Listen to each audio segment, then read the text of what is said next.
commissioners of the TRC, distinguished Liberians gathered here,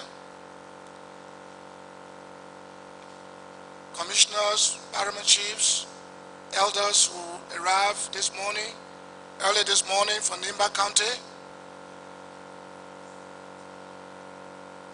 former commandos of the Special Forces of the IMPFL now disbanded, to the great forces of Alert and Model, without whom democracy will not prevail today. Had it not been for these great forces fighting dictatorship to enthrone democracy, peace, and stability, Liberia would not be what it is today, and I won't be here called senator sitting before the TRC to give my account of the role I play. Before I go further, I would like to say that the last time I talked about Chairman Verdier, talked about Sheikh Afame Cornell and others, I would not ask anyone to recluse himself. I will not stop my story because some of them were involved in the crisis. I will go right on explaining my story. But my concern is that the people before whom we sit to explain our stories themselves have story to tell. And I do not know to whom they will stand to tell their story. These are the distinguished personalities who are responsible at the end of the day to come out with recommendations either for war crime or whatever against us or whoever. I just want you all to know that I have come here in obedience to my conscience and by popular demand of the Liberian people for me to come personally and be present off camera to tell the Liberian people and the world what led to the crisis that I was involved in and to let them know my role. I did not know many years back that there would be a TRC, that I would sit before it to explain. But what I did was I prepared for the future because I always look into the years with prayer. So I prepared my memoir. And don't be disappointed, don't be discouraged because many of you may want me to stand and just begin to narrate. I don't want to be distracted, so I will read most times from my memoir. And then at certain times, I will begin to explain orally. Many speakers have been here, they have explained their role. I listened attentively to the narration given by Dr. Fambula, a great philosopher, a professor. I listened to Comrade Joe Wale. I listened to so many people. What I'm here to do today is I explain along the line. I will make comments on most of those stories that they gave, not to condemn them, but to make amendments. Because in the narration, there were some omissions, and I will fill those gaps with whatever was missing there. I do not need to dive into 1847 because whatever those who came on this soil in 1847 were accused of having one-party system, whatever those who came, Liberians who came back to this great nation, whatever they were accused of, I guess they paid the price in 1980 because they were overthrown. So I don't need to go back into that history narrating who came here, who didn't come here. Now, my involvement actually started in 1985, November 12. Minus 1985, I was an unknown soldier, quietly moving here, doing my job, performing my duties as a soldier, in obedience and defense of my nation. So I will start from 1985. As you know, in 1980 there was a coup against a one-party system rule, a coup against the American Liberian. And when the coup was staged, no one forced the junta to go on the radio and announce to the Liberian people and the world that they will indeed turn over the government of Liberia in the democratic elections in 1985. And in that election, the junta members would not be partakers. They said this to the world. They promised Liberian people. They charged the old regime or the three party for corruption. In fact, not just corruption, but rampant corruption. Hardly had they gotten seated when corruption reached at the peak of Mount Kilimanjaro. And when they begin to travel far and near to other countries and begin to enjoy life and in their various positions that they occupied, something began to happen. Many of them did not want to any longer adhere to their own promise to turn power over in 1985 to the people of Liberia. Confusion broke out among the ranks and file of the PRC. The regime began to design phantom coups. It was difficult to know the real coups and fake coups. Whatever the case, the revolution began to eat its own babies. And people began to be executed. People began to be tried in kangaroo courts where they had no due process of law. And I took interest. I took interest in praying. I took interest in making sure in my mind, praying in my mind, praying in my heart that this guy should go. Because even the very regime they accused and executed his members, in that regime, from the days of Tottenham when I was small, going to school, I never heard of so many coups as I heard of in the Dole regime. I never heard of many executions. I never saw so many executions in the Dole regime, in the previous regime, than the one Dole carry out. So I wanted this government to be removed, but how? I didn't know the how. I didn't know how to get Dole government out of power, but in my mind, I was no longer in support, because many of our colleagues were being slaughtered in cold blood, they were being lied on, they were being executed. For example, Wesson coming from football field was arrested simply because he held a different ideology than that of Samuel Doe. Nelson Too and I joined the army in 1974. Harry Johnson, so many of our colleagues were killed in cold blood because of phantom coup that were designed by the junta leader himself, simply because they were not in favor of the prolongation of his military rule. So I wanted this government to go, but I didn't know how. So that was the case with me. Now, in his desire, in the attempt to perpetuate his rule, the army at the time was a broad-based army. The armed forces of Liberia consisted of all the tribes. But he began to remove the Guild and Manon, and he began to move other tribes that sympathized with Kwangpa. He removed them and replaced them, and the army became predominantly the Crown tribe. At the time he wanted to stay, he did all of this thing here.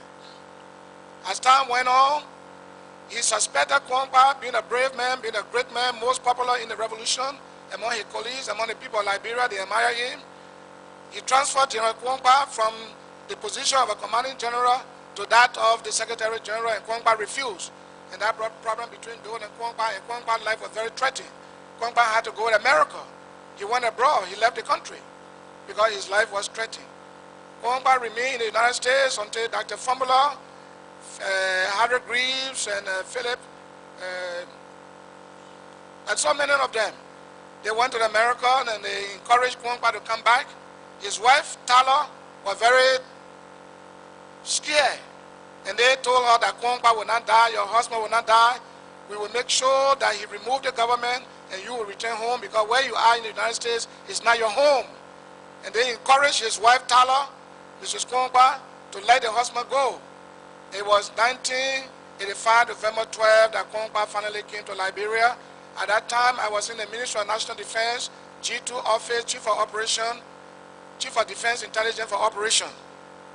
And we knew what was happening, but to whom would we tell our information? I was already not in favor of the regime, because the regime was killing its own babies. So Thomas Kwangpa came in 1985 with Dr. Fambula and his group, Joe Wale and others, Joseph Beer, Imaiwa Dennis, there were so many. At the point of crossing from the Manon River Bridge, Joe Wale shot Joseph Beer in the back. Whether it was a mistake or intentional, he needs to explain that. I didn't hear that from him when he was on the stand here. But Joseph Beer was a military strategist of the invading foes, upon whom Kongba largely depended. And they crossed. Where exactly was Kongba, I cannot say, I don't know. Whether he was with them, if he was with them, then he made a mistake, because when you are leading a military force and you are leaving the friendly area to the enemy zone, upon contact with the enemy, you have to give a head count to know how many wounded, how many missing in action, how many die in action, how many you still got alive to move on to the next stage of the operation. But that didn't happen. And so when General Kongba entered Monrovia, he named Joseph Beer as a commanding general. That is to tell you that he didn't even know that Joseph Beer was killed at the border. So that is where I'm going to tell my story, November 12, 1985. Johnson, Prince Johnson, and the events. On the morning of November 12, citizens of Monrovia had a rude awakening by the sounds of machine guns, fire, and rocket-propelled grenades, vibrating from the Executive Mansion, the home of the President, and also the Liberia Broadcasting Corporation, LBS. Shooting persisted throughout the morning until General Kongba's voice was heard on television and on radio. I am General Thomas Kongba. The government of Samedo has been overthrown. Though it is in hiding, there is no escape for him. The National Patriotic Forces have taken over the reins of power. We do not want bloodshed. The officers and men of the armed forces of Liberia are hereby ordered to disarm and remain in the barracks. We have sufficient manpower to attack the country by land, sea, and air. Now, this speech that General Thomas Kongba read was prepared by Dr. Famula just before they invaded the country. That he didn't need to depend on the armed forces of Liberia. Why did he do this? Because they wanted to neutralize Kongba. They wanted to keep him in isolation because there was a coup d'etat among the very group that came to remove Doe. Now let me elaborate. The group that came was 35 in number. 30 Sierra Leoneans that were given them by President Momo of Sierra Leone upon the influence of Dr. Famula, who has a Sierra Leone connection. And there were only 5 Liberians. The 5 Liberians were Joseph Beer, Emmanuel Dennis, Copa Tier, Kongba himself, and Makui, Major Makui. These were the 5. And so the plan was, look, don't encourage the armed forces to come near the general. If the general should succeed in killing Doe, then you guys should kill Kongba immediately and invite me to take the reign of power. And then let the world know that Kongba died in action. And that was the plan. And so when they came to Monrovia, I went to join them. I was at my house that morning when the sound of gun began to vibrate. I saw 2 journalists, my colleagues, my friends. We lived together, and for many years we knew each other. And that is, what is it, Charles Bayon, and another guy, Kwame Clement. They came to my house and said, Johnson, there's a shooting at the station. We would like to go there, but we are afraid. And I said, okay, if you are afraid, then you wait, we go together. So I went with them to make sure it was really Kongba speaking or not. When I got to the radio station, this is the time I met General Thomas Kongba. I met him at the time he was leaving the radio station, coming out, when the Sierra Leone guy arrested me and disarmed me. Because people were not to take guns in there other than those who already came to the country. So when Kongba came, he asked him to return my guns and asked me to join them. So I was happy to join them because, as I told you earlier, I had a predetermination in my mind, long before they did a Kongba, to join any group of people to move the government that was killing its own babies, lie on its own babies and killing them. So this, I felt, was my opportunity, was the best chance. So I joined Thomas Kongba. But when I joined General Thomas Kongba, I was also taken aback. If he came to really revolutionize this country, to overthrow the government that he felt was so oppressive, I wonder why he had to go all the way, saying no bloodshed, soldiers return to the barracks, we do not want bloodbath. And he also said if people shoot anyone, those people will be immediately executed. What if the group he was depending on by air, by land, by sea, if they had come, I wonder if they won't kill. Because there is no revolution that has ever been staged that I know in Africa without bloodshed. You must shed blood. those people you are going to remove from power will defend. They won't take it lightly with you. So if you don't succeed, they get rid of you. So the blunders that were created made Kwangba to go into hiding when he heard about the death of Joseph Biya, when he heard about the counter coup, the coup that was in the very coup that they brought. He could not stand it any longer because he had already left the radio station and he had heard that the AFL troop were very close to the radio station and there was no way to go back there to tell the AFL that he wants to disarm and return to the barracks to come once again to his aid. He could not do so. So Kwangba said goodbye to me and he was leaving. I didn't know where he had gone to. I thought he went to BDC. When I rushed to BDC, I couldn't see him. I came back to the station. They were shooting.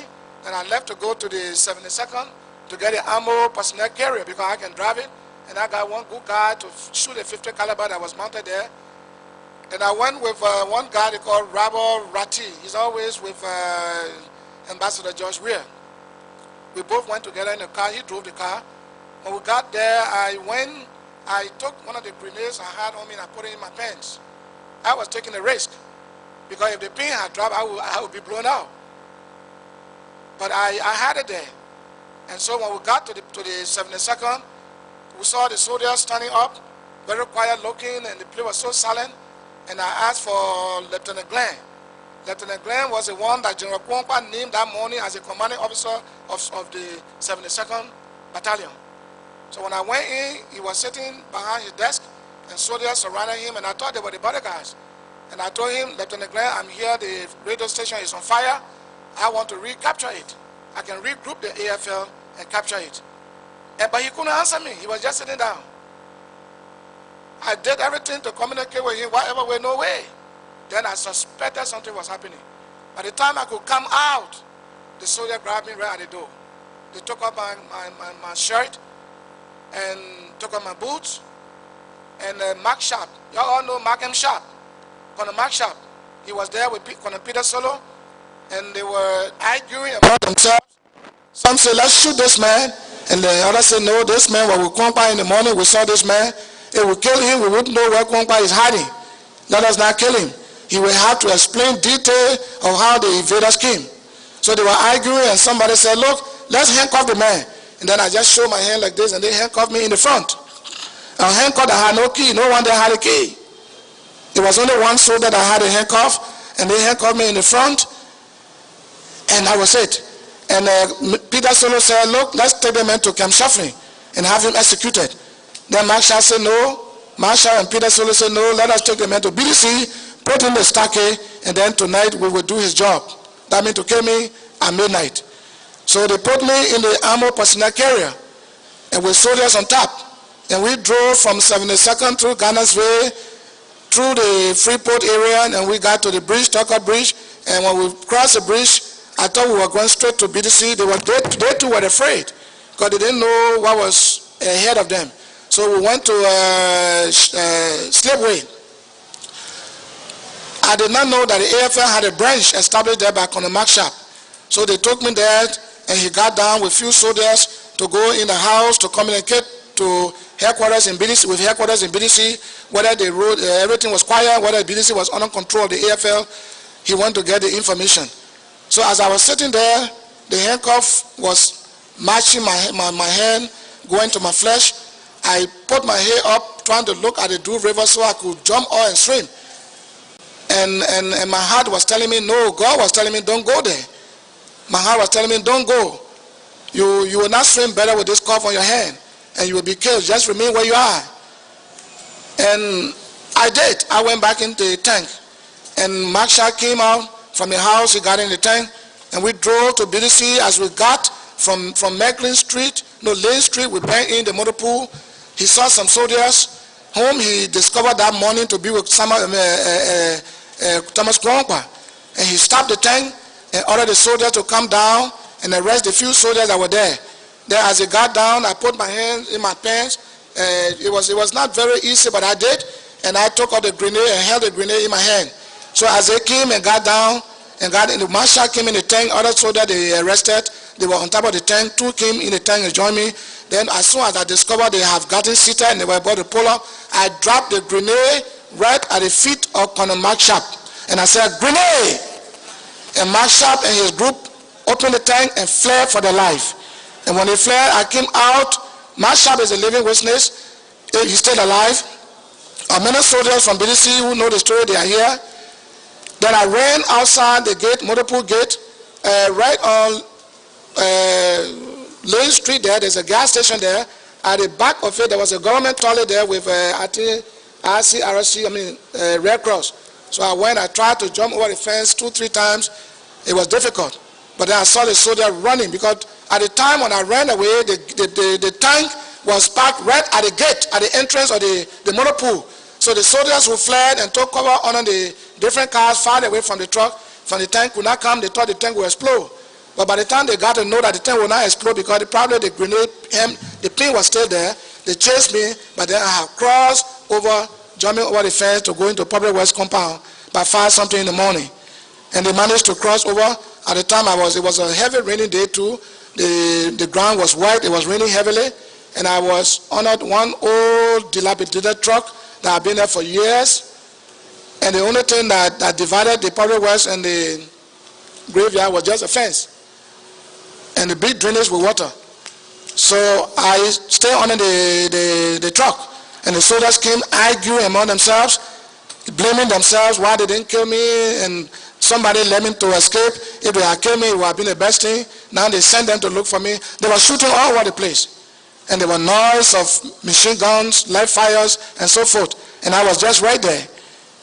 And what scared me most, I almost came out, was that I saw the serpent, bone constructor, under the truck. I was very scared. If I had coughed, I would be finished by today. But I remained there, and about 7 o'clock they had left. They searched the whole place. In fact, the Public Works yard was so big, it's still big up to today's date. And they didn't know exactly where they had gone to. Looking for one man in a big place like that was very difficult. And so they left. When they left, I just put myself in the drainage and found my way across the graveyard, got to Center Street, where the people were patrolling, and I kept myself under concealment. When they crossed, they went to the Benson Street area, then I crossed to the old PAL office. When I got to the old PAL office, you all know PAL now. When I got to the old PAL office on Gurley Street there, I took off, I removed my pants from me, and I remained in brief. I removed it, and I saw the old coal pot, and I put the old coal pot on my hair. Now I got the water and sewer area there that is now being used as a NBI office. And I got on the street, went all the way to the beach area, convent behind it, and I went to Coconut Plantation.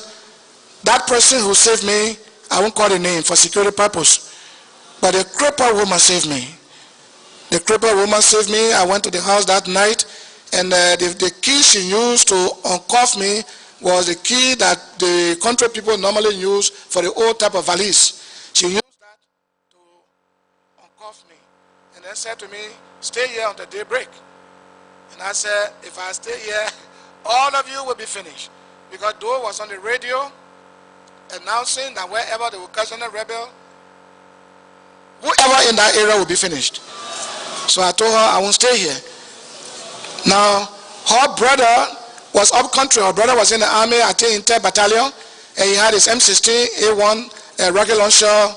The grenade launcher was in the house. And instead of coming out, I came out, took the M16, took the uniform, I dressed, and I came out. Because the soldiers and they were now recognizing each other. I made sure that I was never recognized. I made sure that I was one of those soldiers on the street there.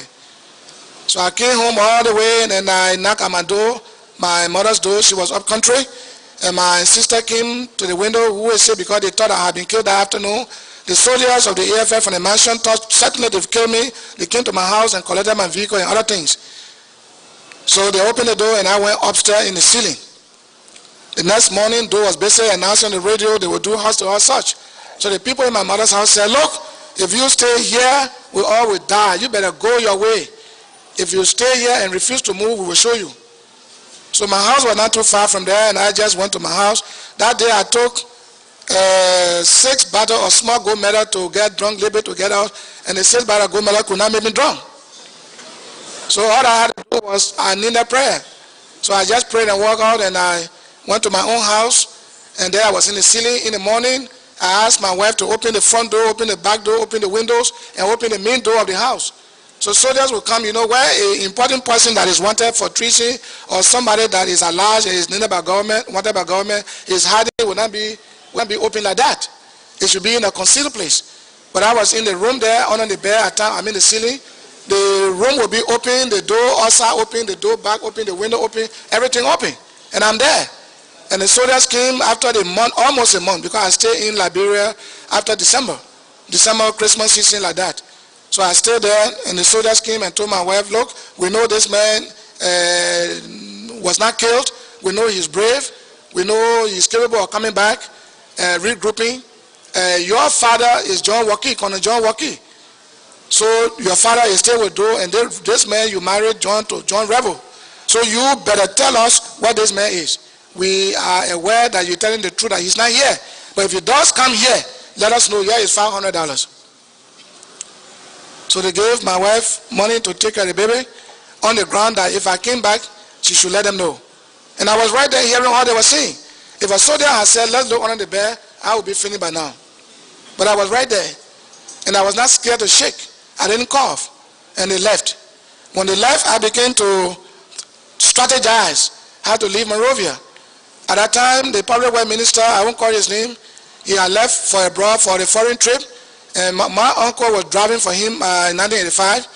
And the NDPL t-shirts, we sent some people, some sympathizers who were with NDPL. They came to my aid from Nimba. They gave me as many NDPL t-shirts, caps, and they brought it to me. And they said the minister was not in town.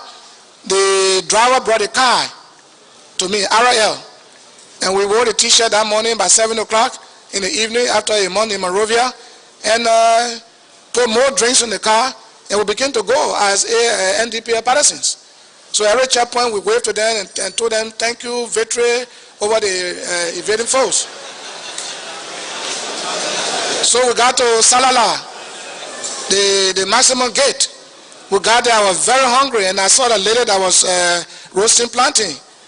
And I had sat in the car, jammed up with the people. My leg was giving me problem. And I just took the chance. I said, Lord, I'm hungry and I'm going to buy something. Cover me up. And I got there and I was buying plantain, 4 plantain, roasted plantain. And the soldier was there and they didn't know who that was. I'm a member of the NDPL. I'm a partisan. And after all of that, I went away to the Côte d'Ivoire. Nobody knew who was in the car until I got to Ivory Coast border. And I threw the t-shirt, everything away. And I crossed into exile. In exile, we began to look for our colleagues who are scattered, who are run away from Liberia, especially Lieutenant Cooper Tier did not die during the crisis. He escaped and went to Ivory Coast. And so I sent people out to help locate where he was, and they did. They came and told me, and I went personally to visit him, and I told him, you did not run away, you retreated to stage another maximum battle. So let us close ranks, let us join ranks. And so we began to mobilize. And we mobilized as men. Though we didn't have money, we didn't have any place to train the men, but we kept them together. I did my best to keep them together. Refugees spread all over the western coast of Côte d'Ivoire. We brought them together, and every Saturday we used to meet in my town. A very large number of people. And the news got to Liberia, and Moses Dupu came to join us. The first person who crossed over was Nicholas Podia. Podia came to join us. We received him. He brought some money, and because he was former vice head of state, he had traveled extensively. He knew many foreign lands. We decided to make him our leader, since he could be the one to lead us for training. So we told him to be our leader and find a way for us to go to a foreign country to be trained. He accepted gladly. We all accepted. It didn't take long. Dupu also came. When Dupu came, he wanted to take leadership of the group. That was not possible because he didn't have money like us, and we wanted Podia. So after spending a few time with us, he had to go to Nigeria, where he took refuge with the United Nations High Commission for Refugees in Lagos. So this Podia stayed with us.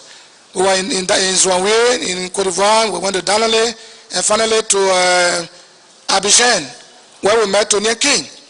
Tony King had a means of finding base because he was in contact with Blaise Compaoré. Because Blaise Compaoré married the wife, the former wife of the late A.B. Tubber.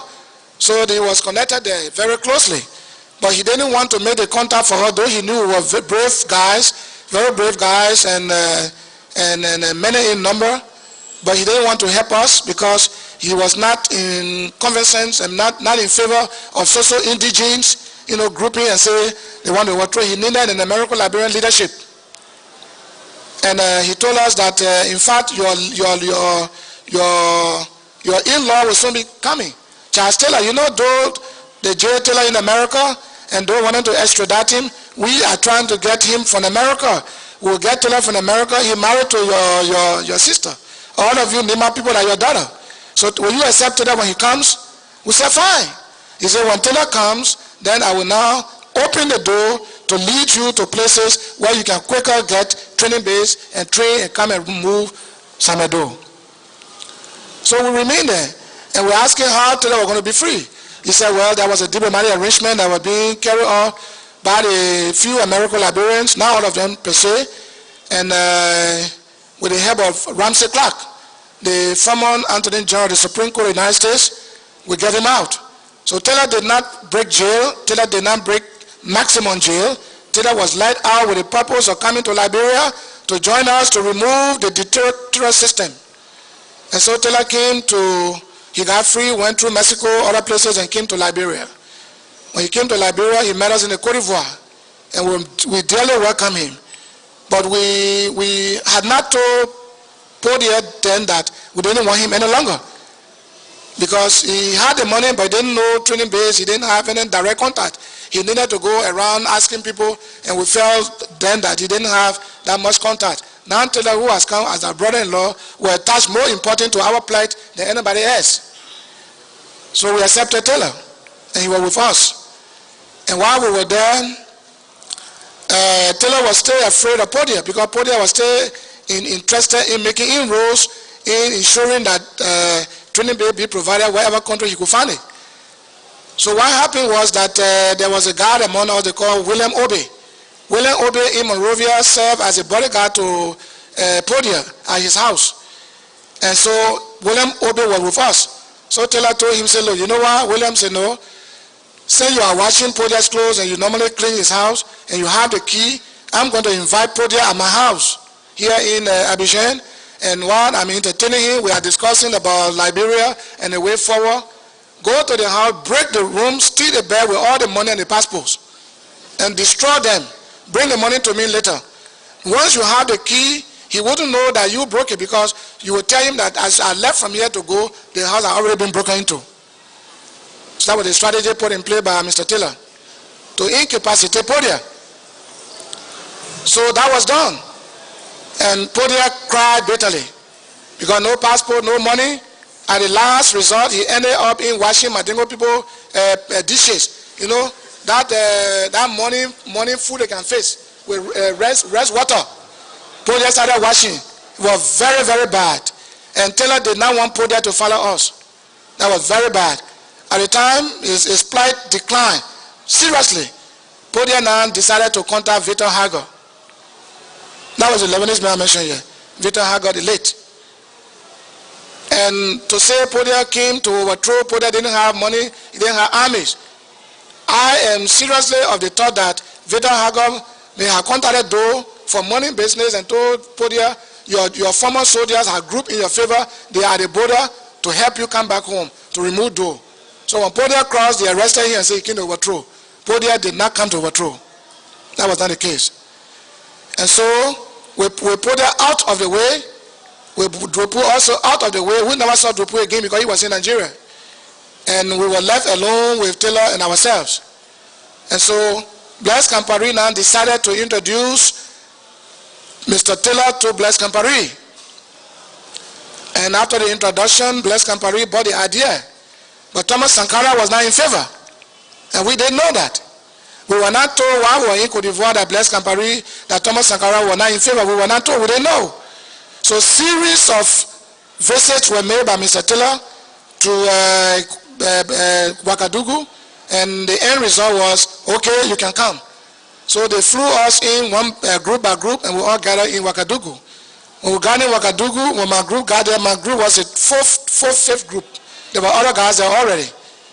When we got there, we were told that we were going to be arrested in a few hours if we did not comply to remove Sankara from office. That Sankara was not in favor of any evasion, he was not interested, and that he would arrest all the Liberians and send them back to Liberia. And that caused panic.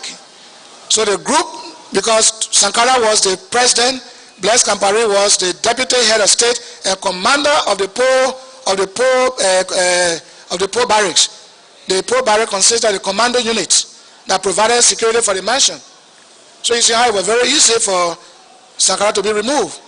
So the group that was in the barracks with the commandos, the Liberian group, were requested or ordered to join the group of Burkina-based commando units to remove Thomas Sankara and to pave way for us to stay in Burkina Faso, to go into Libya, to come out of Burkina, to come out of Libya back to Ouagadougou. So that was how Thomas Sankara was removed. And we got to Libya. When we got to Libya, there was another group from our group. There was a first group that was dispatched. But all along this line, we had not discussed who will be our leader. We accepted Taylor as our in-law to help us save Nima Kante from the oppressive system of Samedo. But we needed to have a leader. And there was a revolutionary group, a leader in which a leader is not imposed upon anybody. When we got to Libya, William Obe I talked about was the first group of people that went to Libya. And when we got there, the English we heard was not the English we could get used to. The group that went, William Obe told them, Major Taylor, our leader, Major Taylor, our leader. Major Taylor is our leader. You like it, Jacko, you don't like it, Jacko Lanta. So Taylor leadership was imposed upon us in Libya. When we got there from Burkina and joined all the other groups, there were other people in prison there already on the base. The people who said that they needed election and they would not take Taylor as a leader. Forget about spending money and doing what? It was not his own money. It was Gaddafi's money that he was to spend. And that day the men were the ones to use the guns to share blood, their own blood and the blood of their own countrymen. So they were known in the Taylor. They wanted men from among their own kind. And that didn't go well with Mr. Taylor. He imprisoned Cooper Miller, he imprisoned Augustine Wright. And in Burkina Faso, he tricked them into going to Burkina with the intent of buying vehicles we could use to evade Liberia. And when he got there, he asked Blaise Compaoré to imprison them and they remained in jail. On the base itself, I was in jail. The late General Samuel Vani was in jail. Tiger Wanti was also put to jail. Ina Dogola was put to jail. There's so many people that were in jail. They would beat us in jail, take us from jail, torture us, and go for training and charge us for treason. He took me from jail and asked Musa to make me tribunal chairman. I became the chairman of the tribunal in Eza when we had not come to remove Doe, and Doe was still here as the leader, president, commander-in-chief. We are troubling each other in Libya. And Taylor had a system where he had one man on another, one group on another. Each group was a private security and on the other group. And when you had nothing to report, whenever he came from Burkina Faso to Libya, when you had nothing to report, he won't trust you. So when we discovered that, whenever he came back from Libya, there were over 100 plus letters from the same people will be writing against each other. Like Chairman Vardia will write against me that I want to overthrow Taylor. That I will write against Vardia, whom Taylor trusts dearly, that Vardia too want to overthrow. So the whole thing was confused. So we were in Libya and he explained this to Blaise Compaoré, and Blaise Compaoré said to him, well, if the soldiers you will use to overthrow your country's government is divided on this line and they cannot understand each other, they don't even like you, then I will provide you commandos. And he said, no, your commandos don't know our terrain. Whatever the case, I will hold my patient. I will try to not let them know what I intend to do, but they will get to know later. You will only put a few men among us when we are leaving to go. And then on the base, we have Guineans, we have Sierra Leoneans, we have Liberians who are there led by Putu Major. the late Putu mayor from, I think, Grand Crosano. And these guys were sent there by Burma family through Joe Wally, a family British. So they were in Libya. But when they gave Joe Wally and the group money to go and bring more recruits for training to come and invade Liberia, money was sweet, they didn't go back. And they left those boys abandoned, and those were the guys that we absorbed into the MPFL. Taylor brought them on board because his own group now, he could not trust so many of us. So he brought other groups from the Liberian group that Fambola sent there. He brought also the group from Sierra Leone. He brought other groups. But the group from Sierra Leone did not have leadership, because the leadership was giving money to go and bring more recruits too, and he decided to build a supermarket in Guinea, Conakry, and abandon the men there in Libya. So all these groups were brought on board. Saint Taylor knew that the men he had, though they were small in number, but very qualified, very tactical, very proficient, but what was lacking according to him was the obedience and submissiveness to him. So he had to bring other groups on board to neutralize this Liberian group. So we went through series of trainings, tactical trainings, airborne training, jungle warfare, whatever the case, all phases of military discipline we went through to come and attack Liberia. We wanted to attack Liberia, launching a seaborne attack, but the Strait of Gibraltar was blocked by the U.S. warships because there were sanctions on Libya at the time. So we couldn't make it. So we couldn't pass through Ivory Coast. And we thought we could pass through Ivory Coast, and that was the only hope for us. That was the only option. But we decided to use Sierra Leone. So Mr. Taylor said to us, look, we cannot pass through the Strait of Gibraltar from here to launch a seaborne attack, stay on the high sea and come on shore with boats to launch the attack, and there's no way. Let's try Sierra Leone. Because once upon a time, MPFL that I am now head of today passed through Freetown. Did not just pass there, but President Momo, who is still president at the time when we were in Libya, provided men for Kwangpa to invade Liberia. So Taylor now left to go to Sierra Leone with one Prince Bagley. So Prince Bagley now took him to President Momo and introduced Mr. Taylor to him. And the idea of using Sierra Leone was accepted by President Momo. Several visits were made to Sierra Leone with the hope of concretizing that connections with Momo. At last, Momo said, okay, I agree, but there's something, the men that I gave to Kwangpa through the instrumentality of that formula were killed in combat. And their children and their wives are suffering. So we need help to give to the family. So you have to give me some money to get the family. And Taylor said, okay, yeah, it's $50,000, American dollars. I do not know exactly how much President Momo received from Taylor as his own personal gain. But $50,000 was given to President Momo for the family members of the soldiers that died in action in Liberia that Kwangpa brought. When that was done, he said, okay, there are some houses over there, look at them. The one you think is okay to accommodate your men, go ahead, take it, furnish it very well. If you do not have the time, give me some money to furnish it, put mattresses, fridge, and everything you need. I live for the 1 week and a half that you will want to stay in Sierra Leone to rest until you invade Liberia. So Taylor gave him the money. Taylor thought it would be cheap on his part if he sat there to buy those things himself. So he gave the money and everything to Momo with the hope that Momo would put everything in the proper place. And Taylor left to come back to Libya. He briefed us fully. We were very happy. After 2 weeks, he got signal from Momo that he should come to Sierra Leone to inspect the facilities. And when Mr. Taylor got to Sierra Leone, at Longay Airport, he was arrested upon Momo's order. Momo had left yesterday to London and left the order to arrest Taylor today. Taylor was arrested and put in prison, and the order was to beat Taylor 25 lashes every day for 5 days. So they flogged Taylor. The first day they flogged Taylor. The next day, then one gray-haired man came and said, look, I want to help you. Taylor said, let them beat me. You are old. He said, I want to help you. I am fully single. I've been here for many years for coup d'etat against, I think, Shaka Stephen or Maga. He has stayed so long in jail. Sorry. He has stayed so long in jail, and his time was just about to over within 3 months.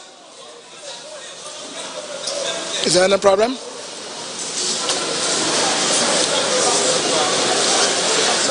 His time was just about to over. His death sentence was commuted to 25 years or so in prison, and his time was just about to be over within 3 months. So Taylor said, look, if this man I never knew before could accept to take beatings for me until the rest of the days that they say I should be beaten, then if I help this man, send a Sierra Leone group in Libya, got no leadership, if I help for the single and provide him everything to launch an attack on President Momo who beat me, I think no one from Liberian dissident group will ever attack me from Sierra Leone. So that's how Taylor and Foday Senghor met. They met in prison in Freetown.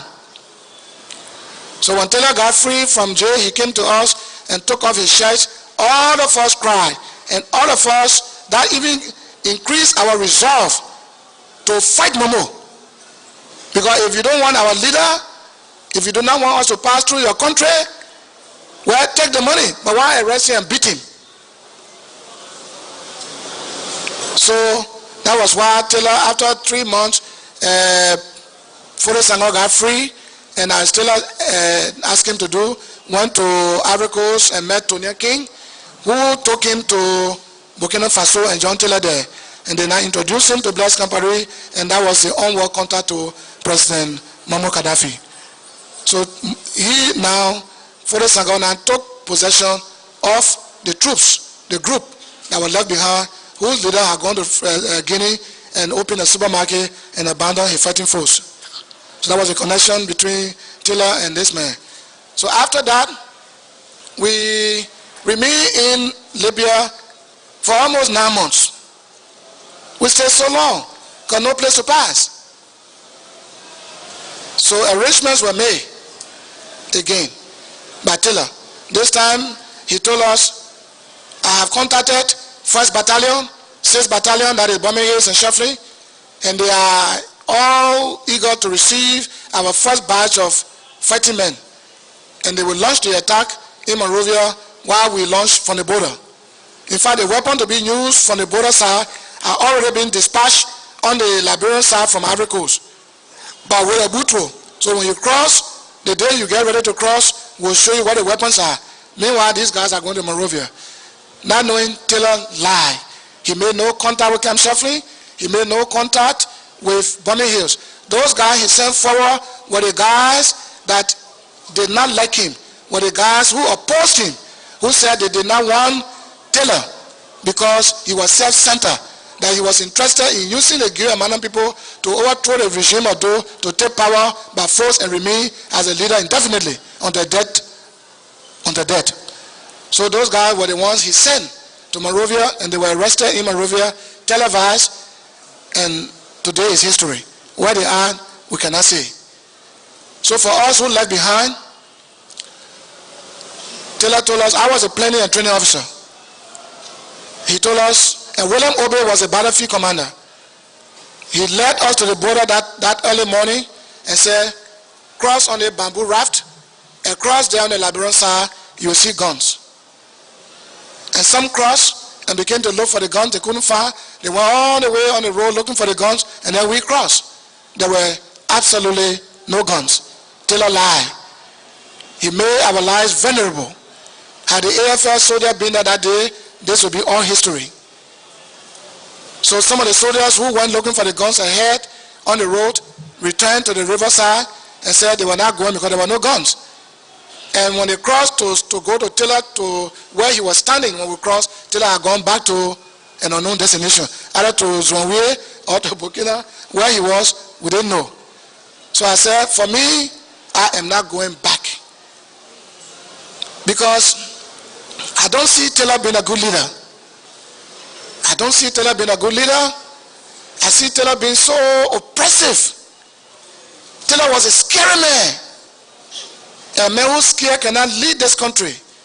And he depended his administration over there on lies, on whatever he was told. And he trusted liars and made good friends with liars. If you lie to Taylor, you are your best friend. And so people were lying, implicating people. So I look at that in SI, and I choose never to cross the river. I said, today, if I die, let me die. Who would like to follow me? A few commandos follow me. With commando knives, we bought in Jeroy market. A few commandos taking risk.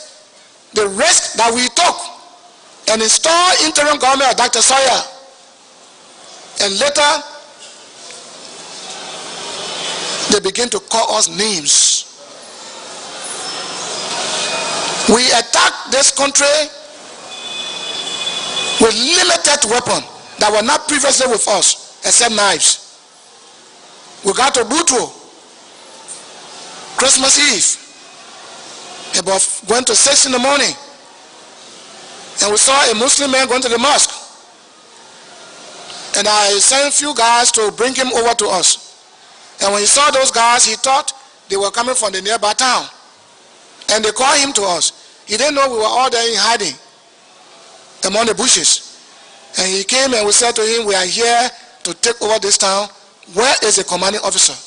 He said, I'm living in the same house with the commanding officer. In fact, good news. We know that Kwangba did not die. We know Kwangba is alive. But they were last told that he died, but we are convinced that he's not there. I said, that's true, you're right. Kwangba is with us here right now. So he said also that the commanding officer left Monrovia like yesterday and brought more supply for the Christmas season. It was on Christmas Eve. They brought uniform, they brought guns, they brought ammunition and so forth. Rocket prepared grenades and everything. So we asked him to take us there. And he took us there and we lay on the doorpost. He knocked the door and the man answered, who was it? He called his name and the man opened the door. By the time he opened the door, we shot him in with a knife and operated on him. And that was how in his storeroom in that building, we now dressed fully with military uniform. We now took the RPGs, we now took the GMGs, the light automatic rifle, the M16A1 rocket launchers, everything they brought, we seized it. Then in the morning, there was no shooting. In the morning, the soldiers that had gone that day to look for the Christmas food, they came in. When they came in and saw us in new camouflage, they thought that the bossman had divided the uniform he brought from Monrovia. They didn't identify us until they came nearer. And when they came nearer, gun open and we killed them all. At least those who came to the town. Then we took the radio and called their headquarters, I think Ganta or so, and told them, Buto is under attack by rebels. We are in control, but we only need few ammunition. And a few arms, because some of the arms brought in have not been given, and we need the tactical S3 men to come and take care of them for us. So now after we gave, they said they were coming. They would set ambush on a hill. It was raining on a very slippery hill. We set the ambush down the hill and we set the ambush up the hill and told them they shouldn't fire, but there will be fire on the hill. If we first initiate the fire on the hill, the soldier will have to run back, because all they will think is the attack is on the hill. They want to run back down and find a way, and then they will meet another suppressive fire. So, but the battalion that was coming, the unit that was coming, brought its own equipment, its own basic load and other ammunition thing requested for by the unit commander. I was speaking, I said it was a soldier man from the AFS speaking. So when they came, we ambushed them. Those who ran away, may God help them. Those who did not run away, we seized everything they brought, and that's how we begin to maximize strength. The more ammunition we had, the more equipment, the more uniform, we started our recruitment process. Then we moved on to Campley, where you have 106, I was at 4.2, 105, heavy weapons. I think you all know the time President Doe was on the television and said, look, Nima people, you all leave your home. If you don't leave your home, that you and the children will never be seen again. It was after that statement broadcast on the television and radio that he then dispatched all the deadly weapons to Nima County. Nima County was under siege. Nima County became a battle zone. Who are you fighting? He sent all those equipment there. And so those equipment were based in Kample. And we decided to move on Kample. We moved on Kample. On our way, we captured one soldier who didn't know where he was going.